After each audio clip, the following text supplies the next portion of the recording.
Ek gaan 'n gedeelte vir u lees en dan gaan ek weer 'n video, 'n lied vir u speel. Ek wil hê jy moet nou mooi luister na hierdie lied, maar ek gaan eers hierdie gedeelte vir u lees en dan gaan ek vir u vertel die vers wat ek by gaan stil staan. Blaai saam met my na Johannes hoofstuk 19. Johannes hoofstuk 19.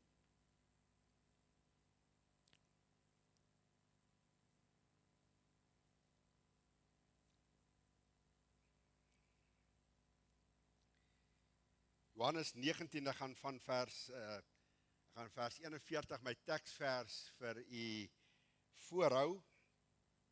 Ek gaan die gedeelte vir u lees, daar is die teksvers.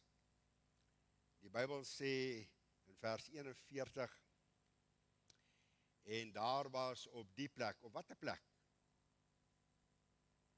En daar was op die plek, waar Jezus gekruisig is, 'n tuin. Kom ek lees van vers 38 af vir u. En na hierdie dinge het Josef van Arimatea, wat 'n disipel van Jesus was, nou wil ek net graag hier sê, ek dink jy gaan vanmôre hierby kom nie, maar ek wil graag vanaand vir u die argumente wys, hoekom daar baie getwyfel word, het Jesus werklik uit die graf uit opgestaan? Daar is 'n groot vraag vandag binne in die kerk van die Here Jesus, omdat die woord van die Here Jesus geloon word, en dit nie meer glo in die woord, het Jesus werklik opgestaan? So ek wil vir jou al die argumente wys, en dan net vir jou die skrifgedeeltes langs aan wys, om te bewys, ek het nie nodig om te bewys nie, ek glo dit met my hele hart, maar dat Jesus uit die graf uit opgestaan het, en hier is een van die groot bewyse, dat Jesus opgestaan het. Hy het 'n geleende graf gehad, en hier sê die Bybel, en na hierdie dinge, dis nou na die kruisiging van die Here Jesus, het Josef van Arimatea, hy was 'n geheime volgeling van die Here Jesus. Ek kan maar 'n bietjie oplees en rondlees oor hierdie man Josef van Arimatea. Hy was 'n respekvolle persoon gewees. Mense het hoë agting vir hom gehad. En hy het na vore gekom, en selfs Pilatus het 'n geweldige dink van hierdie man gehad, en toe hy nou kom en hy gaan in die geheim, hy het vrees vir die Jode, en hy gaan vra vir Pilatus of hy die liggaam van Jesus mag wegneem. Pilatus het hierdie man geglo, want hy het geweet dat Josef van Arimatea te graf. En dis een van die bewyse dat Jesus nie gesteel was nie, en dat hy werklik opgestaan het. Nou ek gaan nou vir jou verduidelik, wat maak hierdie gedeelte so wonderlik en so 'n werklikheid nie. En hy gaan toe en hy kry toestemming. En Pilatus sê vers 38, het dit toegelaat, en hy het toegegaan om die liggaam van Jesus weggeneem. En Nicodemus, wat die eerste maal in die nag na Jesus gegaan het, het ook gekom met 'n mengsel van mirre en aloe van omtrent 100 pond gewig. En hulle het die liggaam van Jesus geneem en dit in doeke toegedraai, saam met die speserye, soos die gewoonte van die Jode is om te begrawe. Kan ek nou net gou vir u iets sê wat hierdie gedeelte so lewend maak, en ek gaan dit weer in my boodskap noem. Die gewoonte van die Jode was dat hulle nou gekom het, en dat hulle die liggaam het hulle nou met speserye voorberei, maar die Jode het 'n manier gehad om, dis soos 'n tradisie gewees, as my oupa oorlede is, dan gebruik hulle daai graf om my oupa te begrawe. As my pa oorlede is, dan gebruik hulle daai graf, hulle noem dit 'n gebruikte graf, dan word my pa ook daar begrawe. En die dag wanneer ek oorlede is, dan gaan lê ek, my pa en my oupa in dieselfde graf. So hierdie graf van Jesus was nie 'n gebruikte graf nie, was 'n splinter nuwe graf. En hierdie graf, dit was ryk mense wat grafte voor die tyd kon uitgekoop het. En dit was in 'n rots gewees. En hy gaan hierdie man en hy stel sy splinter nuwe graf tot beskikking van die Here Jesus. Hoor nou hierso, hoor nou hierdie vers. En daar was op die plek waar Jesus gekruisig is, 'n tuin. Hoor nou hoe beskrywend is hierdie vers. Hy sê, En daar was op die plek waar Jesus gekruisig is, Golgotha, was 'n tuin. En in die tuin 'n graf. Nee, 'n nuwe graf. Jy omkring die woordjie nuwe graf. So op die plek waar Jesus gekruisig is 'n tuin. Kom maar. En in die tuin 'n nuwe graf waar nog nooit iemand in neergelê was nie. Nou kom jy agter al hierdie verskonings, nê? Hulle begin hulle vaspraat, want hulle het geweet Jesus lê in die graf wat aan Josef van Arimatea behoort. Dit was 'n nuwe graf, nog nooit was iemand in daardie graf neergelê nie. En daar het hulle Jesus toe neergelê weens die voorbereiding van die Jode, omdat die graf naby was. Luister gou na hierdie lied, dan bring ek vir u die woord. Hy is omtrent 5 minute lank.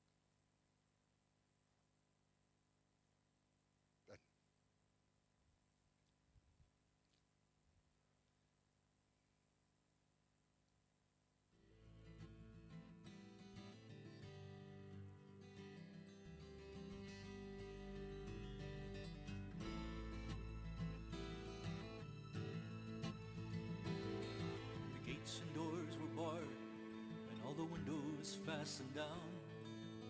I spent the night in sleeplessness, rose at every sound, half in hopeless sorrow, half in fear the day would find the soldiers breaking through to drag us all away.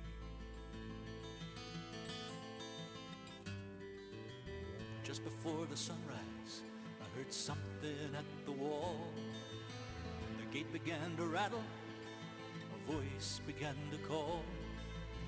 I hurried to the window and looked down into the street, expecting swords and torches and the sound of soldiers' feet. But there was no one there but Mary, so I went down to let her in. John stood there beside me as she told us where she'd been. She said they've moved him in the night, none of us knows where. The stone's been rolled away and now his body isn't there. We both ran toward the garden, then John ran on ahead. We found the stone in the empty tomb, just the way that Mary'd said. But the winding sheet they'd wrapped him in was just an empty shell. How or where they'd taken him was more than I could tell.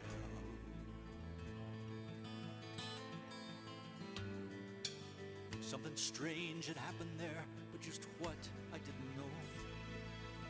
John believed a miracle, but I just turned to go. Circumstance and speculation couldn't lift me very high, 'cause I'd seen them crucify him, then I saw him die. Back inside the house again, the guilt and anguish came. Everything I'd promised him just added to my shame. 'Cause when at last it came to choices, I denied I knew his name. Even if he was alive, it wouldn't be the same.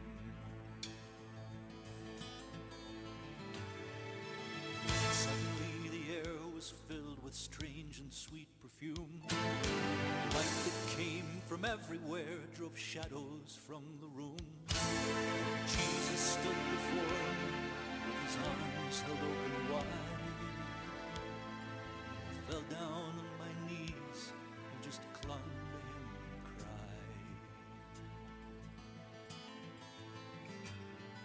He raised me to my feet, and as I looked into his eyes, love was shining out from him like sunlight from the skies.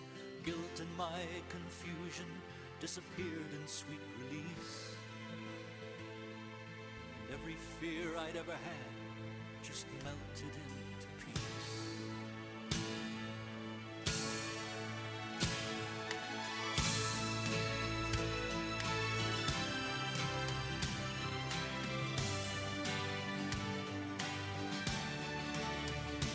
He's alive, he's alive, he's alive and I'm forgiven. Heaven's gates are open wide. He's alive, he's alive, he's alive and I'm forgiven. Heaven's gates are open wide. He's alive, he's alive, he's alive and I'm forgiven. Heaven's gates are open wide. He's alive, he's alive, he's alive.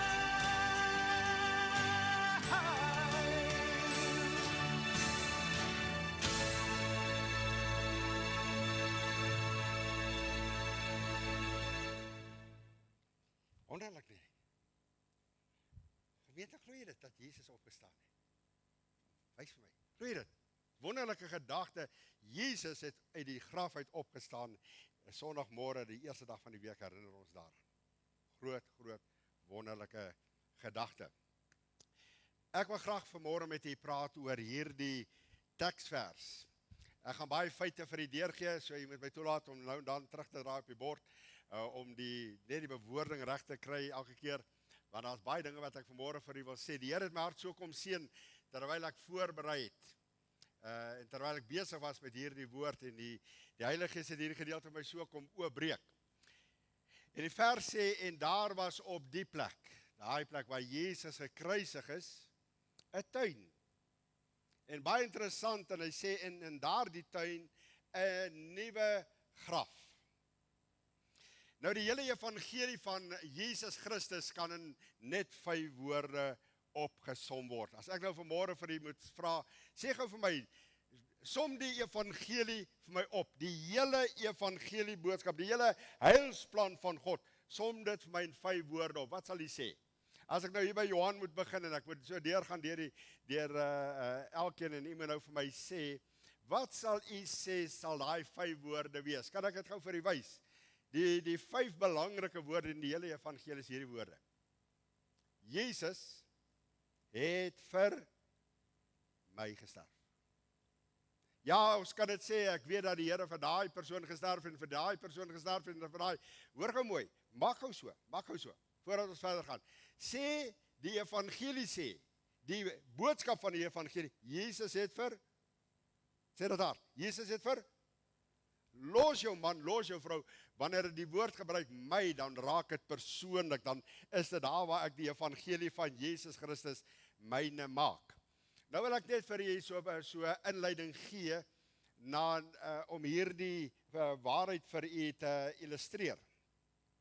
Hierdie woorde dat Jesus vir my gesterf het, is tot in alle ewigheid die grootste waarheid. Dinge kom in en dinge gaan. 'n Teorie kom in en teorieë gaan. Filosowe kom met hulle stories en dit gaan. Hoor gou mooi. Hierdie woorde dat Jesus vir my gesterf het, is tot in alle ewigheid die grootste waarheid wat daar is en die grootste waarheid wat daar sal wees. Weet jy wat is my baie tragies aan hierdie 5 woorde dat Jesus vir my gesterf het, en nou wil ek hierdie woorde gebruik, en ek hou nie van die woorde Christen nie, daarom sal jy sien ek het so 'n dwarsstreepie gemaak, en ek gaan 'n bietjie verder, en ek noem die woord kinders van die Here. Dis so tragies dat so baie kinders van die Here nie meer die volheid van hierdie stelling besef, of dit waardeer nie. Hoor mooi wat ek vir u sê, ek maak 'n geweldige stelling. Baie mense wat deurgaan as kinders van die Here, baie kerkmense, baie mense wat deurgaan as Christene, hulle besef nie wat die waarde van hierdie stelling is, die volheid van hierdie waarde, dat Jesus vir my gesterf het nie. Vir my. So baie mense, en ek sluit kinders van die Here hier in, het met hierdie waarheid familier geraak. Ag, ek hoor dit, is dit maar weer wat ek hoor? Hulle het so familiêr geraak met hierdie woorde, dat die krag daarvan en die uitwerking daarvan in hulle lewens verlore geraak het. Kan ek my herhaal? Hulle het met hierdie waarheid so familiêr, ag, dominee, moet net nie weer daaroor praat, moet dit nie weer sê nie. Ek weet dit mos. Hier is 'n ander woordjie wat ek wil gebruik. Hulle het immuun geraak. Weet jy wat beteken immuun? Hulle het immuun geraak teenoor hierdie waarheid. Hulle is van mening, ek hoor mos die evangelie. Hulle hoor dit mos. Ek hoor dit en ek doen niks daarmee nie. En weet jy wat gebeur in die proses? Hier binnekant vind 'n verhardheid plaas. 'n Hardheid begin hier plaasvind hier binnekant. Omdat ek immuun, die woordjie wat jy moet onthou vanmôre, ek raak immuun en ek word immuun met hierdie geweldige waarheid. En dis die triek van die duiwel. Dis die manier hoe die duiwel jou en my daar kry. En kyk wat sê ek vir jou vanmôre. Hy gee daardie persoon, wie u ook al mag wees, hy gee vir jou net so 'n klein dosis, in aanhalingstekens Christendom. Hy ent jou, dis nou entyd, dis nou weer inspuitingtyd vir die griepinspuiting. Hy spuit jou met net so 'n bietjie Christendom in. Hy hou jou in die proses weg van die ware Jakob. En as hy jou en my ingeënt het, immuun gemaak het, verhard gemaak het, dan kan jy maar met daai persoon praat en hy dink, maar ag, weet jy, ek is op die regte pad, ek is ook daarom op pad hemel toe, maar in die proses, in hierdie geweldige proses, waarmee die duiwel met hom besig is, besef hy nie dat hy is besig om die ware evangelie van Jesus Christus te mis nie. Ek wil dit vanmôre, en ek het dit woensdag aand met die bidhiergangers, het ek hierdie illustrasie gebruik, en ek wil dit vanmôre weer gebruik, voordat ek by my punte kom. Die kruisiging en die dood van die Here Jesus is die grootste hemelse check, met 'n volle bedrag, wat die hemele aan die mensdom skenk. En daai check wat uitgemaak was in die hemel, wat God uitgemaak het, sluit hierdie in, vir die skuld van die mens, en vir die sondes van die mens, dat wanneer Jezus aan 'n kruis gaan sterwe, en wanneer hy uit die graf uit gaan opstaan, dan gaan daar 'n volle prys betaal wees, vir die probleem van die mens, naamlik die sonde. Dis hoekom die 5 grootste woorde is, Jezus het vir my gesterwe, want jy sit met 'n sondeprobleem hier binnekant. Jy word met sonde gebore. Romeine 3:23 sê, almal het gesondig en dit ontbreek ons aan die heerlikheid van God. Kom ek illustreer dit. Daar's die hemelse check. Kyk daar's hy. Die banknaam gaan ek nou vir jou invul met die volgende ene. Daar's hy. Die hemel, meer as 2000 jaar gelede, het God 'n check uitgeskryf. Daar's hy. Ek het dit nou vir myself persoonlik gemaak. Jy sien die evangelie van Jesus Christus, want Christus het vir my gesterf. Ek het gegaan en ek het hierdie check gevat en ek het my naam daar gaan inskryf. Ek weet hy het my sondes vergewe. Dis nie 'n feit nie. Daar was 'n dag in my lewe toe die Here Jesus my sondes weggewas het. Nou binnekort, die 16de April, dan vier ek my geestelike verjaarsdag. Daar skryf ek dit in. Die som van die ewige lewe. Tetelestai, die volle som is betaal. Die bank van genade. Ken jy dit? Het jy al so 'n check in jou hand? Het jy dit al ontvang? Ek kyk na hierdie check en dis die probleem van die evangelie van Jesus Christus. Mense kyk daarna en hulle begeer dit. Hulle kyk dit so van alle kante af. Kyk die bedrag wat daarin ingevul is. Kyk, dis aan my uitgemaak, hoor mooi. Hierdie check beteken niks, soos wat hy daar is nie. Dis woorde. Die belangrikste item, as ek dit so kan noem, op 'n check, is die handtekening daar. Dit is wat daai check geloofwaardig maak. Daar sit ek hom weer vir u nie. Het jy al so 'n check ingevul voordat ek verder gaan? Kyk die handtekening. Kyk met die handtekening wat daar kom. Kyk wie teken dit. Wat maak daai check geloofwaardig? Die seun van God. Daar is die lam van God wat die sondes van hierdie wêreld weggeneem het. Hy het die check moontlik gemaak. Hy het die check geloofwaardig gemaak. Ons is deur Paasnaweek, ons is deur die kruisiging van die Here Jesus, ons is deur sy opstanding uit die doodheid, ons het dit gevier as gemeente. Sê gou vir my vanmôre, liewe gemeente, dis die eerste naweek na Paasnaweek, is hierdie waarheid vir jou 'n werklikheid. Moet ek môre vir jou vra of het jy immuun geraak? Moet ek vir jou vra of het jy verhard geraak? Het jy familier geraak met hierdie waarhede? As jy familier geraak het, as jy immuun geraak het, as jy verhard geraak het, wil ek jou vanmôre nooi om aan die voet van die kruis te kom kniel, want dan is daar fout. Dan is daar hier binnekant fout. As hier nie 'n opgewondenheid is vanmôre oor hierdie wat ek jou vertel nie, dan moet jy begin bid en dan moet jy sê, Here, sit my hart. Dit is my so mooi as ek oor die Emmausgangers gisteroggend in my stiltyd lees. En ek lees dit in die Engelse Bybel en in die Afrikaanse Bybel, was ons harte nie brandend in ons nie. Vriende, as jou hart nie vanmôre aan die brand is nie, moet jy by die voet van die kruis kom kniel, dan is daar groot fout. Groot fout. En hulle het hom daar begrawe op die plek, in 'n nuwe tuin. Was dit toevallig? Was dit toevallig dat daar by die plek waar Jesus gekruisig was dit toevallig dat daar 'n tuin was met 'n nuwe graf? Baie interessant, as jy die evangelies, die 4 evangelies so langs mekaar neersit, en jy lees Matteus se weergawe, jy lees Markus se weergawe, Lukas en Johannes, dan sê jy agterkom, maar is net Johannes. Johannes is die enigste evangelie skrywer wat hiervan melding maak. Die ander sal sê dat Jesus is op Golgotha begrawe en dat daar 'n tuin selfs was. Maar Johannes kom met hierdie woorde, hy sê, en in daai tuin is daar 'n nuwe graf. Hoe het hy dit geweet? Wie het dit vir hom gesê? Dit is so eenvoudig soos dit as ek daai gedeelte lees. Hy was persoonlik daar teenwoordig. Hy het dit gesien. Hy het dit opgebring. Hy kyk hierso. Hier's die kruis.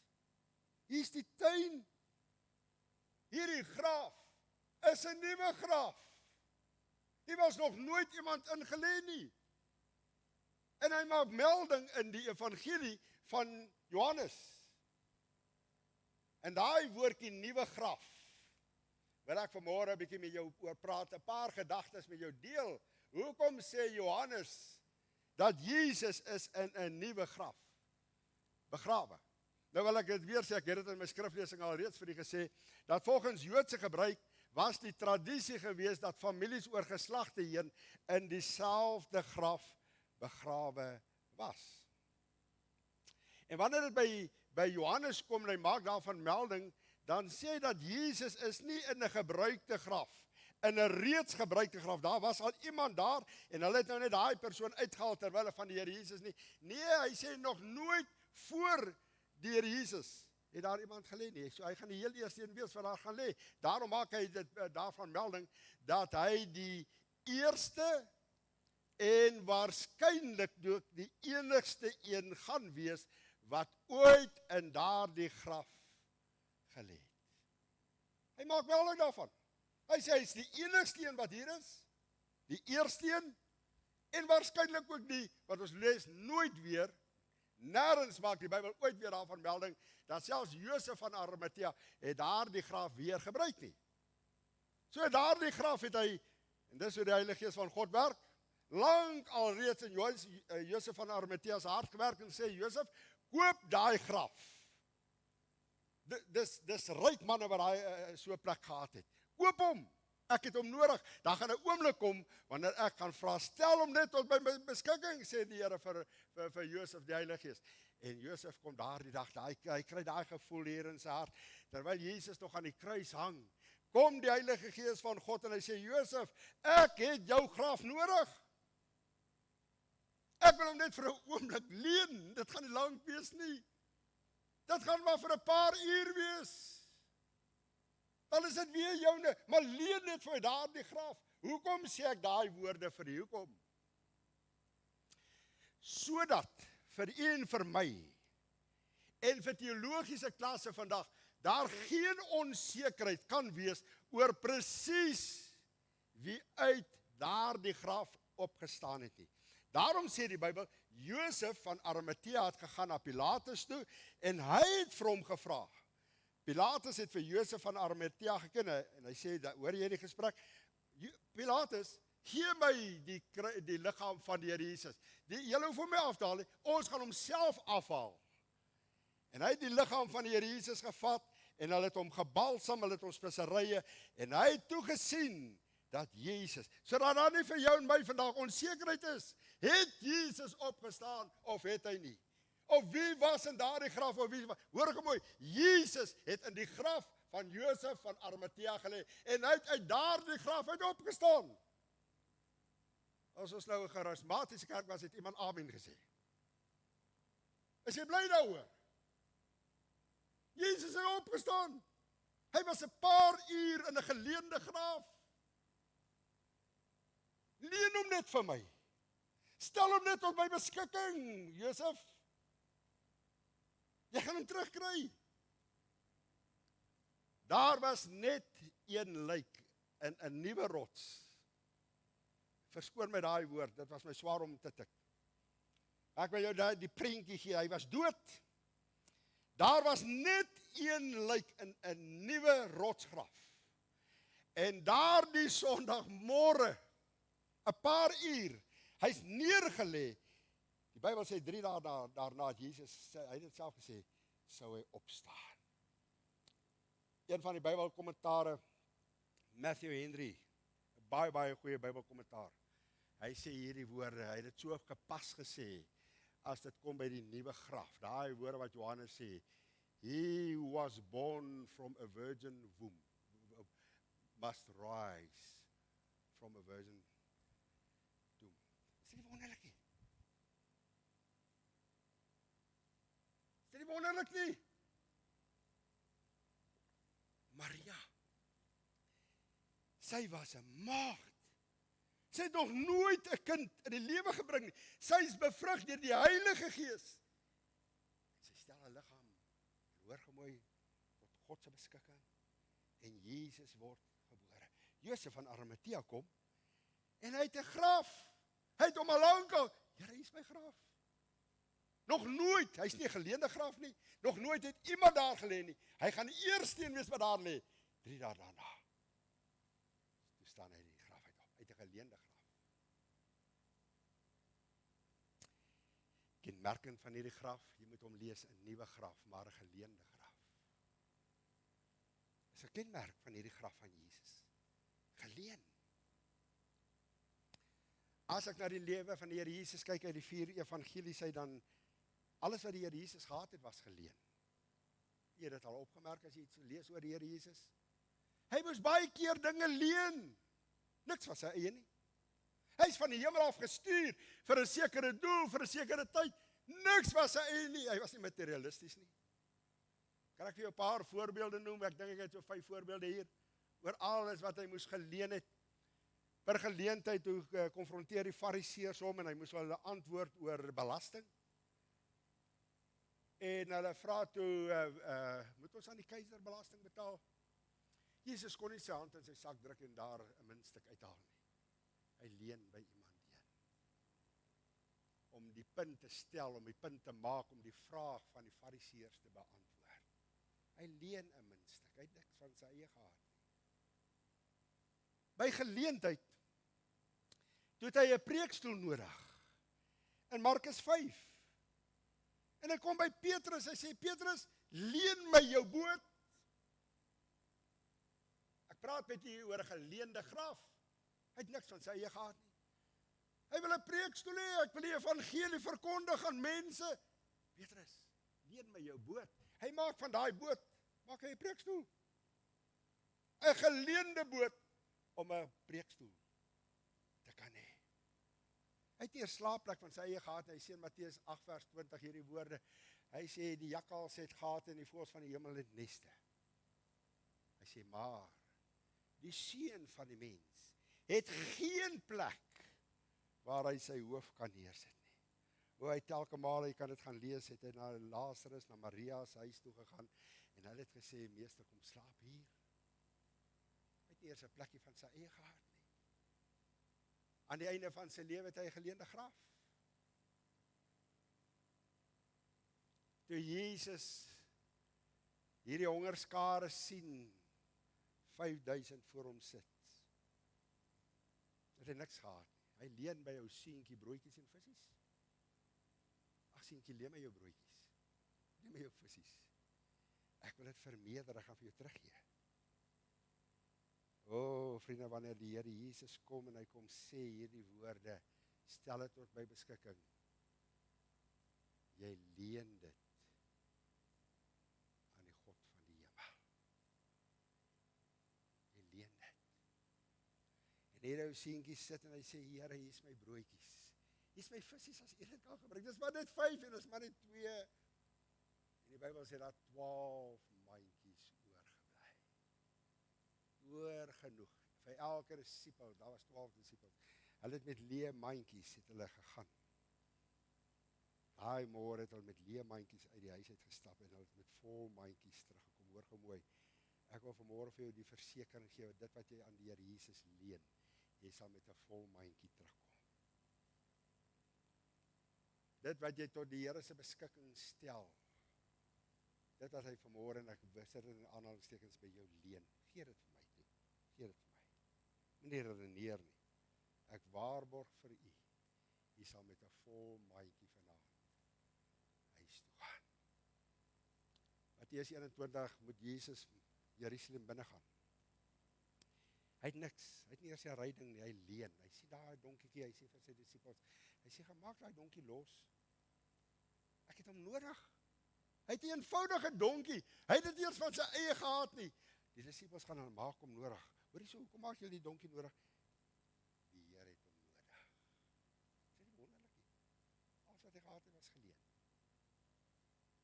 Alles wat hy gehad het was geleen. Met die laaste Pasga leen hy bo vertrek. Hy sê gaan en gaan hoor of daar ons weer daai kamer kan gebruik. Leen. Leen kan ons hom tot ons beskikking kry. Vra die eienaar, stel hom dit tot ons beskikking. Hy kom met die laaste Pasga, die laaste nagmaal wat hy met sy disippels wil vier, kom sit hy in iets wat hy geleen het. En die oomblik toe die Seun van God gesterf het, was daar nie eens vir hom 'n graf nie. Maar God werk in Josef van Arimatea se hart, 'n geleende graf, en hy stel daar die geleende graf tot sy beskikking. Weet jy, wanneer ek aan hierdie woordjie geleen dink, dan is dit so gepas dat die Bybel sê dit was 'n geleende graf. Weet jy hoekom? Kan ek dit vir jou vergeeslik? Hoekom so gepas? Kyk wat wil ek vir jou sê. Dit was 'n ander persoon se graf, want hy het vir ander se skuld. Hy het vir ander se sondes het hy gesterf. Hy het nie vir sy eie sonde gesterf nie. Hy was die sondelose seun van God. Hy het nie sonde geken nie. Hoor wat sê 2 Korintiërs 5:21, hy sê, hy wat nie sonde geken het nie, is sonde gemaak. Wanneer? Toe in daardie tuin, en Getsemane daai beker vat, en in daai beker inkyk, en hy sien die sondes van die wêreld, die gruwelikste, die vuilste sondes wat 'n mens kan opnoem, en waaraan jy kan dink. Toe kyk hy in daai beker en hy sê, my Vader, nee, my Vader, as dit u wil is, ek sien 'n dronkaard, ek moet dit word, ek moet my vereenselwig met hierdie sondes. Nee, Vader, nee, my Vader, ek kom uit die hemel uit, ek is daar met die prins van die hemel. As jy wil weet hoe voel dit om 'n sondaar te wees, moet jy in die skoene van 'n sondaar wees. As jy vergifnis van sonde aan 'n sondaar wil skenk, aan 'n dronkaard, aan 'n vloeker, jy kan alle sondes met naam noem, moet jy dit word.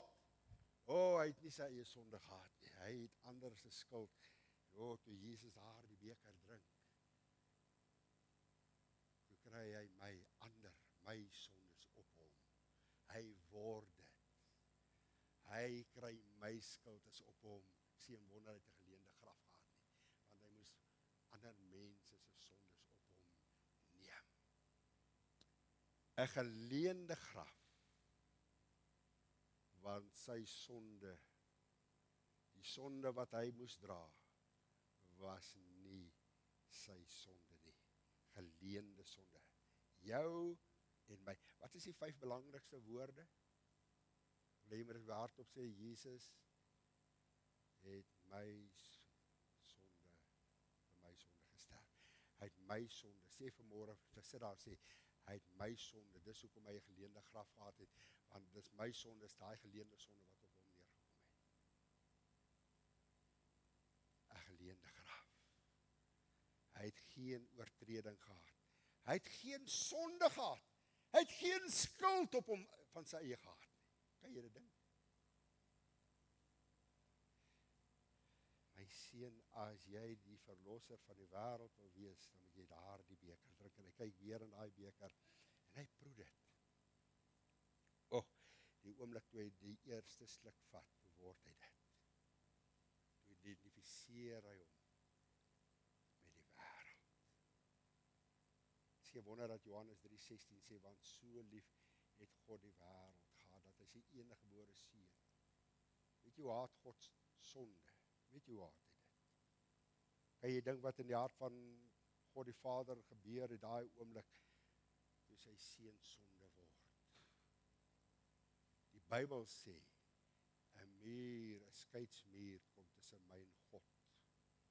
Hy haat sonde. Wat het daai oomblik gebeur? Sê wonder aan die kruis, het Jesus uitgeroep, my God, waarom verlaat U my? Hy het ander se sonde op hom geneem. En hy het dit geword. Ek wil vir jou hierdie wys, hierdie was vir my so wonderlik. Ek kon nie anders as agter daai lesenaar te sit en so opgewonde te raak oor hierdie. Dank die Here. Dis my woorde gewees. Dank die Here, dit was net 'n tydelike graf, 'n geleende graf, want dit was tydelik. Net vir 'n kort tydjie. En die eerste Sondag na die begrafnis is daar die geleende graf. Weer 'n leë graf. Snap jy dit?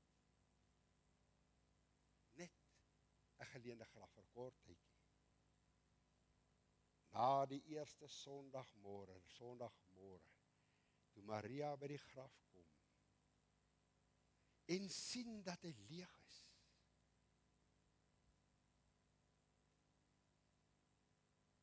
het hulle my Jesus gesteel. Waar is Jesus? Maar gou mooi, ek en jy kan na 'n graf toe gaan met daardie ongeloof. Het sy met daai geloof in haar hart gegaan, hy het gesê, hy het opgestaan, hy gaan opstaan, ek gaan eintlik 'n leeg graf vind. Sy sê, het al my Jesus van my af. Sy sê vir die tuinier, sê net vir my waar het jy hom gaan neerlê? Hy het opgestaan! Die graf is leeg. Die geleende graf is leeg. Ek dink die grafsteen daai dag was soos wat daarby gebruik het. Ja, gaan loop by 'n gebruik by 'n motorhawe verby waar gebruikte motor staan, as hy daai woorde vind om nou gou te verkoop, skaars gebruik. Feitelik splinter dit. Hier staan Josef se graf weer. Skaars gebruik. Feitelik splinter dit. En al ons skuld is betaal.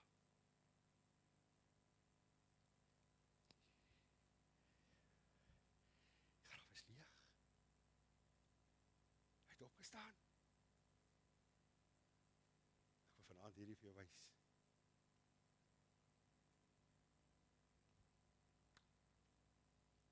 Die hele heilsgeskiedenis speel af in 2 tye. Het jy dit geweet? Die hele heilsgeskiedenis speel af in 2 tye. As jy die geskiedenis van die 2 tye ken, ken jy die hele Bybel. Dit graag vanaand vir die wys. Wonderlik nie. Sê amen. Die geleende graf is leeg.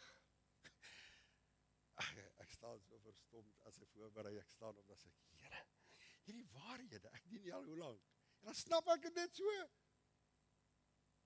Sondagmôre, geleende graf. Tydelik. Hy was nog net leeg. As daar mense wat vandag dit nie glo nie. Vandag sê die slim mense, is dit moontlik? Wil daai dinge vir jou wys. Ek wil jou voorberei, want dit moet in die Bybel dit merk. As mense met jou praat, dis die tyd waarin ons lewe. Al hoe meer word daar weggedoen met dat Jesus uit die graf uit op. Hy lewe, vriende, uit die graf uit opgestaan.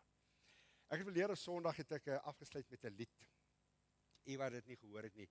Ek gaan vir Gerard vra om weer hierdie lied vir ons te speel. Ek sit Saterdag middag hier en ek wag vir iemand om my goedjies te bring. En ek sê, Here, dan loop ek daar buitekant soos wat die stoele gaan staan, dan loop ek so, dan bid ek, dan sê ek, Here, kom besoek ons, gaan ek na die tuin toe, daar waar ons gesing het, dan bid ek daar, dan sê ek, Here, kom met die teenwoordigheid. Ek sê, Here, geef my net 'n lied vir Sondagmôre. En hierdie lied kom op my foon op. Luister na hierdie lied, na sy woorde. En as jy by die koorgedeelte kom en jy wil dit saam sing, dan sing jy dit, sal jy. Dit is 'n bewys dat Jesus opgestaan het ook in jou hart. Kyk gou hier, luister gou so.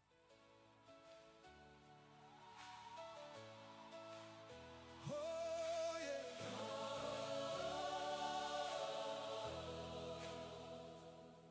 Toe die son oor die horison breek en die stilte sag begin spreek, het die wêreld nog nie geweet die wonder wat sou gebeur. By die graf waar hy gelê het, was daar niks meer oor van dood. Net 'n engel wat kom sê, hy lewe, hy's nie meer hier.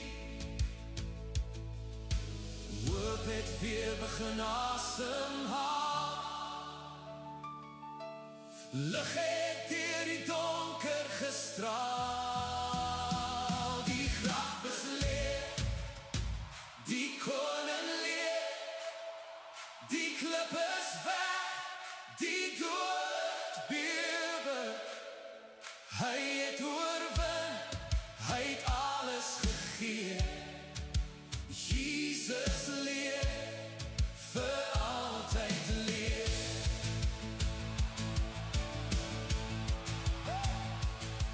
Waar er vrees en twyfel was,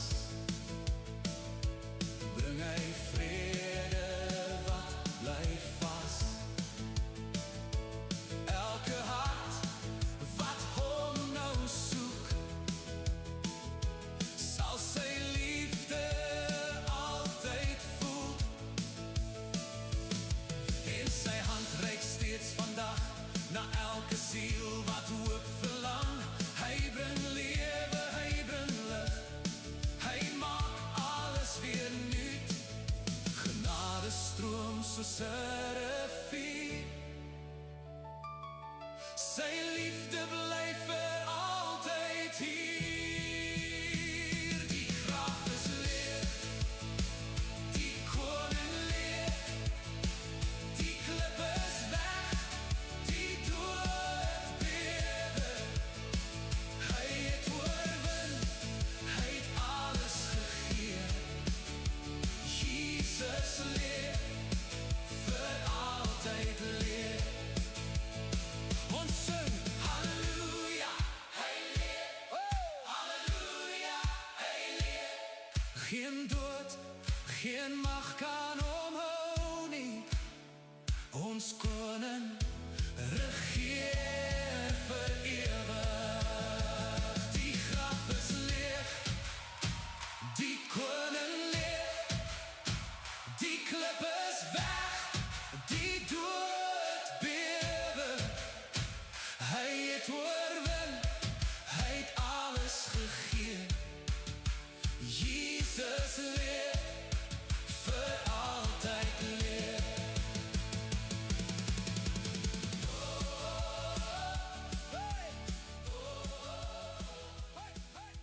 Groot waarhede. Paulus sê die hele evangelie is in 3, 1 Korintiërs 15, vers 3 tot 4 sê hy, die evangelie is, Jesus is gekruisig, hy het gesterwe, en die graf is leeg. Dit is die werklikheid. Kyk gou vir my gemeente, kyk gou vir my. Ek is verantwoordelik vir die siel. Dit is al vir die werklikheid. Die enigste manier hoe dit 'n werklikheid word, as jy terug gaan na die check, jy kan in die regterkant hom invul, die datum wanneer jy dit gevat het. Die datum wanneer jy dit jou eie gemaak het, dit kom vat het in die geloof, die ewige lewe by hom. Here Jesus, ek wil vanmôre vir u baie dankie sê vir 'n boodskap, die graf is leeg. Ja, dit is so wonderlik dat Johannes die enigste skrywer is wat dit opgemerk het en dit laat neerpen het, beteken so baie. En daar waar Jesus gekruisig is 'n tuin. En in die tuin 'n nuwe graf. Dankie dat jy opgestaan het. Dankie dat die graf u nie kon hou nie. Ja, Here, ek eer u. Ek kan bid u. Dankie vir ewige lewe. Dankie vir verlossing. Dankie vir vergifnis van sonde. Daar die oomblik toe u die graf oopmaak. Dit was die hemelse stempel, die handtekening. Dit was die hemelse waarborg, daai stempel, die handtekening. Die opstanding van die Here Jesus uit die dood. Dankie daarvoor. Sal hy die naprediker van die woord wees. Ek bid dit in Jesus se naam.